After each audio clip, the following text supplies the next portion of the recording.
Today I'm interviewing Sam, who first started voice acting 10 years ago in the commercial space. We're discussing the value of private coaching, having fun working alongside others, and making your equipment work for you. I hope you enjoy the episode. Who are you, and how did you get involved specifically with voice acting? My name is Sam Kirk, and I got into voice acting in around 2011, 2012 or so, shortly after graduating college and kind of getting my foot in the door and kind of whatever career that I was trying to get my foot in the door with, just to get, food on the table. Once I had enough money to kind of give myself a microphone, and I got myself some voice acting coaching from a local person in my area. I did some commercial work for a couple of years. Then I took a break for quite a bit of time, and I'm getting back into voice acting literally right now in 2025, 2026 in the creative realm of things, and I'm very excited about it. And I feel like I'm a beginner all over again, but it's fun all the same. For the sake of authenticity, for all of our listeners and viewers out there, I absolutely hated commercial. But this was 2011, 2010. If you were trying to be a creative VA, you either had to be in LA or you had to be in the heart of New York. Sometimes Austin, Texas. Those are like the three hubs in the United States you could be in. It was not common to do tele-remote VA at that point in time. You had to be on site, or you'd have a really good setup to give people local files. And the only places that really wanted local files at that quality you could get was commercial work. So that's what was available to me. And so I learned some crafts and skills, how to do commercial announcing and for advertisements and so forth. And probably one of the reasons why I stopped doing it after a while is like, I'm not a fan of this, but it was a fun experience all the same. If you don't mind me asking, I know a lot of people are concerned about the commercial voice acting industry because a lot of businesses that normally would be recruiting are maybe going the AI route or getting rid of it altogether. So what are your thoughts Yeah. on that, if you don't mind? Yeah, talking about it. So I can wear the hat of the businessman and understand what they're trying to face right now. There's this new technology, artificial intelligence, learning language models.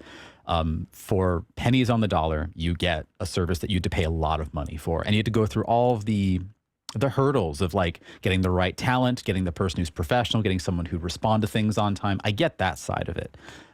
That being said, though, everyone I talk to, they know this AI stuff isn't good. Like, you are paying for something that's not very high quality, and you are going to pay the price either now or later. So yes, go ahead and cut out the creative element, cut out the voice actor element. And if you do that, okay, but then ask 6 months later, what's your customer retention looking like? What are people valuing about your brand? And it's probably not going to be that commercial that you shortchanged and saved a bunch of money and getting people on. It's going to be about something else, and you have to offset that in some way. As someone who loves the creative element and loves the human side of things, the people that I get a chance to talk to, they all know like this is a short-sighted play. We'd rather not make it if we can help doing it.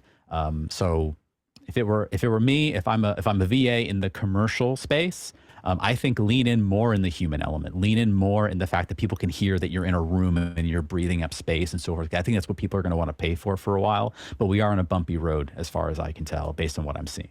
Now that you're getting back into things, what route are you going this time? Does it look different than what you were doing before? So I actually need to credit someone who you just had on your show, Brian Hahn. He is the one that was like, hey, there's this place, Casting Call. They're doing some random auditions for this random video game part. Do you want to give it a shot? And I'm like, sure, why not? I had the equipment ready to go. I just hadn't gotten into it for a while. I was very fortunate to get a part in that particular role. And then afterwards, it's just been super fun doing a bunch of auditions, either on castingcallclub.com. I'm doing some audiobooks on ACX. And I'm also fielding some work on Voices 123. So that's just been a fun process so far. I consider myself still a beginner in this space. I'm lucky enough to have gotten some mentorship along the way, but it's just been a super fun ride. Coming at it from 2011, 2010, 2013 even, taking that break, now coming back into it. What's changed, what hasn't changed, and so forth.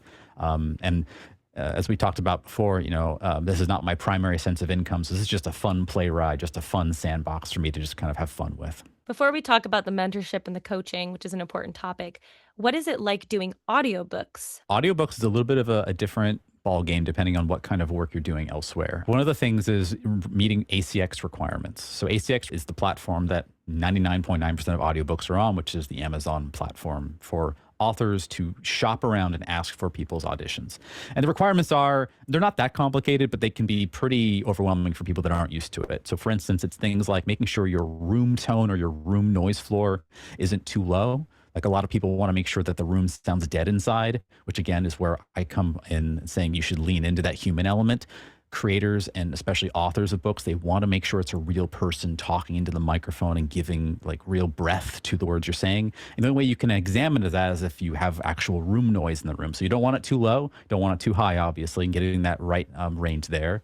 Making sure your peaks are not too low, not too high, etc. Making sure your compression is all right. Meeting all those technical requirements. Those are a little bit different than doing the creative, like I'm going to do a voice line for a character in a game or a movie or a show where they want the noise floor to be next to nothing. They want the peaks to be very dynamic so that the engineer can go do tweaking.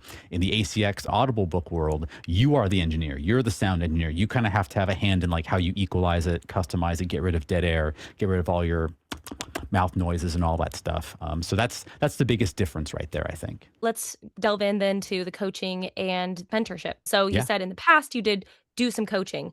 Did you find that was worth it? Did it come with a high cost? And was that helpful for you back then? Would you consider doing it again now? Mm. Yeah, so I got coached by the great Chuck McGibbon. And Chuck McGibbon was an audio engineer that worked under Mel Blanc, who's like the great voiceover artist of the time, the man of 1,000 voices. So he knew a thing or two about performance. He knew about microphones, where to put the microphone in. He knew about noise, room floor controls, and all that stuff. And he was also really good at just mastering the craft of voice acting. You can look him up right now. He's got thousands upon thousands of credits to his name. And it was really grateful to kind of work with him. What was interesting in that experience walking into it is I walked in thinking I kind of knew what I was doing. I had a nice voice, maybe. I knew how I would play certain lines, maybe. I could mimic certain things, but like he really showed me I knew absolutely nothing. And after working with him for a little bit, he was really honest. And he said towards the end, he says, Sam, I got to be honest with you. I don't think you got it. I don't think you can do this. Because he would give me a line. He had me practice it a bunch of times. And I would practice it a bajillion times in the way that I thought I could do it. And he'd go, I've asked you to do this about 3 or 4 or 5 or 6 times. And each time it's the same take. You don't change or alternate how you're saying it. And if you're a voiceover artist, you have to alternate things. When I tell you to do this, you have to do this. And he was like showing me the modalities and kind of how you do things. And that was really eye-opening for me that he was just honest and saying, look, I can keep taking your money if you want to, but I just don't think you have it. Some people have really nice voices and they can make money doing that. Some people are voice actors. I don't know about you, Sam. That's what he said. He was very nice about it. And I know if someone's listening in or watching right now, they might think that was kind of mean-spirited. And maybe in the moment I thought it was, but he was being honest, and I really appreciated that. What I did appreciate years later, going into it now in this like little lapse that I'm having right now, I'm taking all of his lessons and applying it to what I'm doing now, and I'm seeing some early successes. And at the same time, I'm also walking away going, well, I'm a guy who can't, quote unquote, do this. And I'm trying anyway and see what happens. You never know. So it's given me kind of like a carte blanche mentality of like, it doesn't matter if I fail. I'm just having fun while I do the entire process. So would I recommend it? I think so. It was a pretty reasonable price. I forget how much how much I paid for it, which was 2010, 2011 money. It was a pretty reasonable, cheap expense. You go to his house, go to his studio. He'd walk you through everything. Very knowledgeable. You could ask him any question you wanted to. And he was a big proponent of doing everything for cheap if you could do it. Like he had expensive hardware, but you didn't have to spend a lot of money on it. I think 99% of his engineering at the time was using Audacity of all things, which is a free program most people can download for free. And he was able to make lots of buco bucks commercially with that, with the knowledge that he had with that. So would I recommend it? Yes, but I wouldn't say it's the only way. Only thanks because back in 2010, 2011, YouTube wasn't as prevalent as it was now. Now you can look up a bunch of things. Now you can search things up. There's all these great teachers and performers on the platform, on social media that can teach you probably very similar things to what Chuck would have done. But if you want that hands-on experience, maybe it's worthwhile. I don't know. What kind of things have you found most helpful for home studio, maybe starting off? And then Yeah. what would you recommend for people when they want better, more expensive equipment?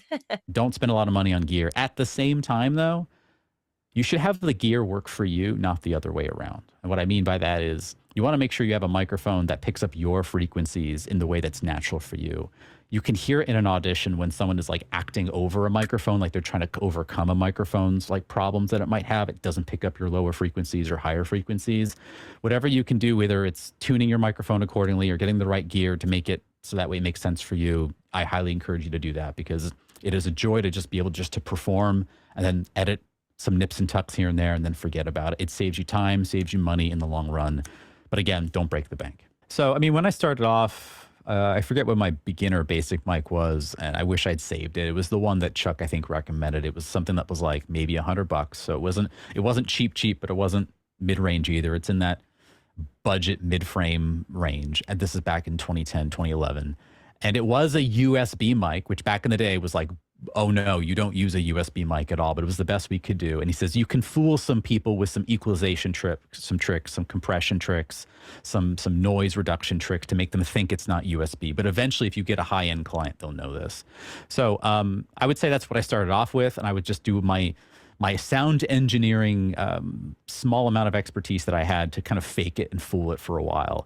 And the idea was to do that for the audition, but then this was back in 2010, 2011. You'd walk to a place, they'd have a studio for you, they would do all the work for you at the end of it. So you kind of were like fooling them into thinking you were doing a better job than you actually were. I will say this to everyone till I'm blue in the face: you do not need the highest end microphone to make the magic happen. In fact, I've gone overboard with what my current setup is, but I've seen a lot of really great microphones that come through that are like maybe a quarter of the price of what I'm using right now. They give great sound quality, and in some cases even better sound quality than what I'm currently rocking. So again, if you are a VA right now in this industry, I don't want anyone to believe that you have to spend thousands of dollars for your kit if you need to.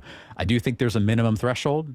Everyone can tell when you're speaking from like your webcam microphone or like your phone microphone, we can all tell. So let's not do that. But I don't think it's astronomical number for people. For headphone use, even before I was in voice acting, I just always preferred over-the-ear headphones. I'm using closed headphones right now. And what the closed means is that no sound emits from what's happening in my ears. I've also had open face headphones where you can hear some sound. Once again, it depends on how sensitive your microphone is. Sometimes it'll pick it up, sometimes it won't. I have found that if you have your recording studio set up in a certain way and you're the only speaker, having open face headphones isn't that big of a deal. But if you have multiple speakers, like if you're doing a podcast and you're in the same room or even remotely, you want to make sure you have headphones. And what I can say is this, folks: in whatever way you can find a way to listen to your own voice multiple different ways, it will change how you view your voice. So for instance, I make it a habit when I do an audition of listening to my voice in closed headphones. Then I have speakers next to me that let me play it back in a speaker in a larger room. And then I play it back on my phone just to hear all the different levels of which my voice will sound. And that will help you so much. In my earlier parts of this, my resurgence, I'll say, I was doing recordings and I had no idea why I kept getting rejections over and over again until I played it on a phone. And I realized there's a very loud hissing noise that only shows up on the phone recording, but not in other recordings. So I had to go into the frequencies and figure out where that was coming from. Turns out I had a bad cable. I had to fix out the cable, change it out.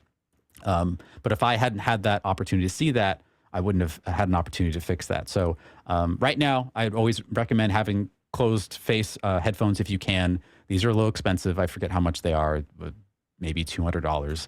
You can get maybe under $100 ones. But if you get high quality headphones, they should last forever. Cool thing is, though, that if you get high quality headphones, not only will they last forever, if your phone has like an adapter port for it, you can use them on your phone, you can use them on other devices. They will be your right along headphones for the rest of your life. They are kind of a forever investment as far as I'm concerned. What is it like working with other people creating content, whether it be voice acting or in the podcasting space for other topics, other subjects, other interests? That's a great question. So I can say it on both levels. I've recently had an opportunity to do a live performance with people on a remote call on Discord, which was kind of fun and interesting. But for podcasting, yeah, you've got multiple people in the room. You're all talking to each other.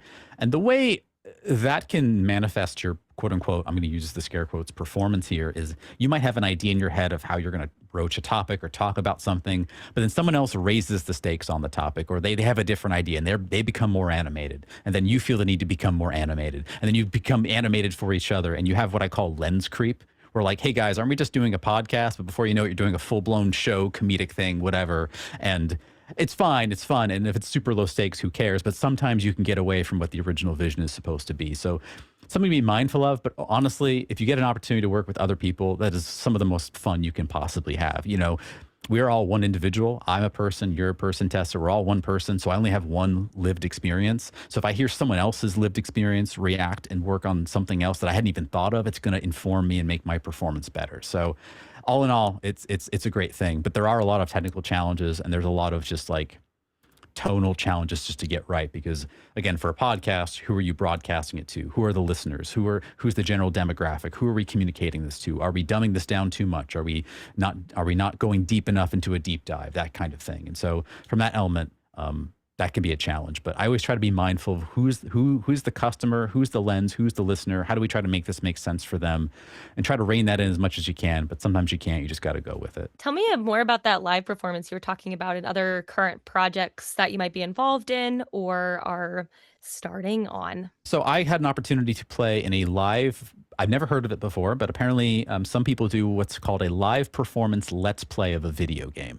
So someone is playing the game, and the whole group of people, like 12, 13 of us, are on the call, and we all have an assigned role. And whenever your character comes up on screen, you voice that character as the person that's playing the game gets to hear it and kind of hear it for the first time. That was really interesting because we had people from Spain, we had people from Germany, we had people from Australia on this call. It was a very international audience. We were up till like 4 in the morning my time. I was hecka tired, but it was super fun to kind of hear everyone kind of chime in and play different voices in this video game. The video game is called Ninja Gaiden Ragebound. A credit to the person playing the video game. They're also playing a role and doing voices while playing the video game, and then playing the video game with someone else who's doing it. Like, it was just wild to kind of be in that experience. But again, everyone's international demographics, everyone's different lived experiences. I remember auditioning for a bunch of roles in this project, and I didn't get many of them. I just got a few. And then I heard someone else do one of the roles I auditioned for, go, oh, that's why they went with that. That guy's got a great voice. That guy's got a great interpretation. That makes sense. And it's just a really fun learning experience all around. Any advice that you've maybe gleaned recently or in the past that you've heard that would be helpful? So I'm in a different position than other people in that I'm doing voice acting. It's fun. I'm doing it commercially. I'm doing it, for money in a lot of cases. But like, there's no stakes for me if I go in and I bomb an audition. So the advice that I've been following for myself has been to just enjoy every bit of the process. Every time I get to audition for something, it's like they give me a set of characters, they give me a story, they give me some lines. I get to practice and have fun with it. And whenever I don't get a gig, I get to see who got the role, and I get to see why they did the role really well and why they got it, and I build that into my repertoire. But at the same time, I'm in a place in my life, professionally and otherwise, where I also want to be the best version of me that I can possibly be. I think in my earlier life, when I was getting coached by the great Chuck McKibben, there was this idea of trying to be a chameleon, try to really transform yourself for every performance. And I've learned time and time again, either I can't do it, or I don't think many people can. And even if I can, you're not getting the best version of me. I think the best version of me has some piece of me in it. And so all I can really do is kind of play the role per the circumstances you give me as if I was in those circumstances. I've been thinking a lot about the great actor Walton Goggins. He's gone viral recently for doing interviews about acting. And he talks about one of the greatest lessons he got as an actor when he was in acting school. And it's the same lesson that Anthony Hopkins, Jessica Tandy, and I think Robert Duvall teach, which is read the lines 250 times, give yourself up to an imaginary set of circumstances, and that's it. Now, am I saying you should read it 250 times? Maybe not for voice acting. We got things to do, right? But I mean, at the end of the day, you're reading the lines a bunch of times until they feel natural. You understand the lens that you're performing for. What kind of show thing are you doing? And then you just give it up to circumstance, and then you just let it be and you move on. And I've been really enjoying that approach. And I'm always delighted when I get a role. And I'm never really super upset when I don't get a role. I like to look up later who got the role and kind of learn from that experience. But yeah, I'm having the time of my life. It's a super fun experience. I thank again Brian Hahn for kind of saying, hey, you want to try? And after a while, I got hooked again. So it's been addicting ever since. Thank you so much for your time. I really appreciated talking to you. It was good. Oh, thank you, Tessa. It's been a pleasure.